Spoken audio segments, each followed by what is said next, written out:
Welcome back to MD-VOD, and today we're talking about obesity, and we're here with obesity experts Dr. Amy Lee and Dr. Jeremy Corman to answer your questions here on Facebook and Twitter, First question up is for Dr. Lee, Susie Q. She writes, I'm finding it difficult to change what I eat. Is there anyone that can help me? Great question. What do you think, Dr. Lee? Great question. I get that question all the time in my practice. It really comes down to what you eat normally. You're going to sit down one day and you look at all the foods that you eat for breakfast, lunch, and dinner, and then you're going to have to figure out what's good and what's bad. Normally, when you go on a diet, we think about restricting something that we know is bad. Bread, pasta, noodles, potato chips, cookies, whatever. But the key to a good diet is to replace those bad things with something good. And in this case, it's protein. Lean protein and complex carbohydrates from fruits and vegetables is a key to changing your diet, one step at a time.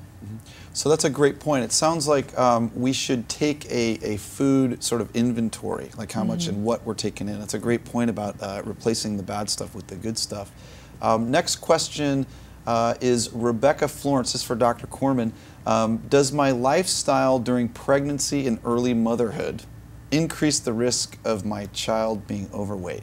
I'd have to assume that the lifestyle and how you live is going to affect the safety of your pregnancy, the health of the child.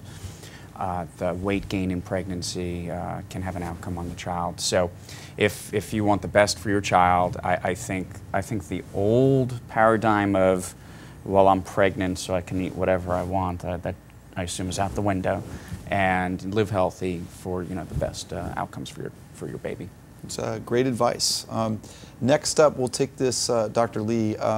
Alexandra Sullivan asks, what questions should parents be asking their pediatricians about their child's weight? That's a great question. Dr. Lee? It's actually a really tricky question because a lot of times a growing child goes through different stages and different weight fluctuations.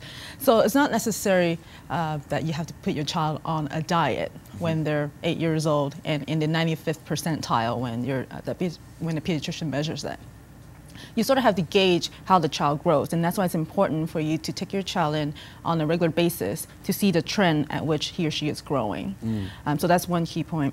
And secondly, so the trend at which your child is growing is important. If there's a huge increase when you look at the scale, when your pediatrician actually measures the weight and height of your child, that there could be a problem. But if it's a gradual growth, then it's pretty consistent with how kids are supposed to grow. That's a great point. So the rate at which you gain weight is important. Okay. Exactly. And then when it comes to incorporating a good diet plan for your child, really cut down on the processed foods, things with lots of sugar, sodas, cookies, chips, things like that, and really incorporate lots of fruits and vegetables and of different colors. Because as we know, kids work visually.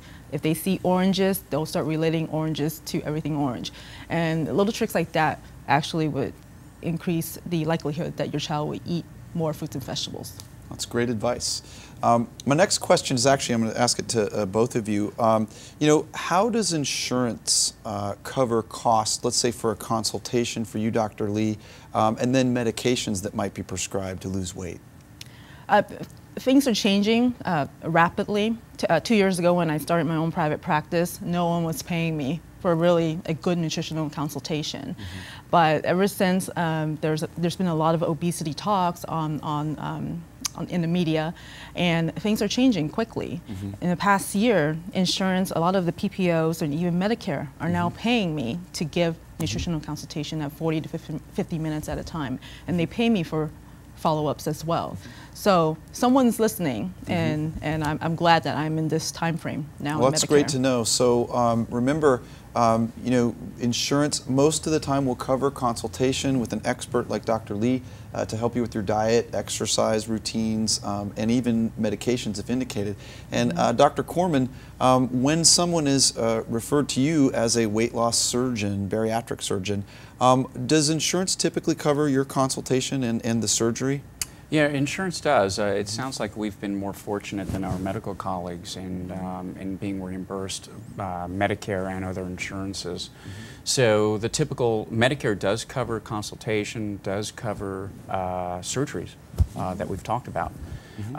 Most insurances also cover the surgeries too. It's really the exception in the insurance policies. It's the exception that do not cover the surgeries, okay? So it's the majority of people with the standard insurance policies that can have not only their consultation covered, but also their surgeries that we talked about.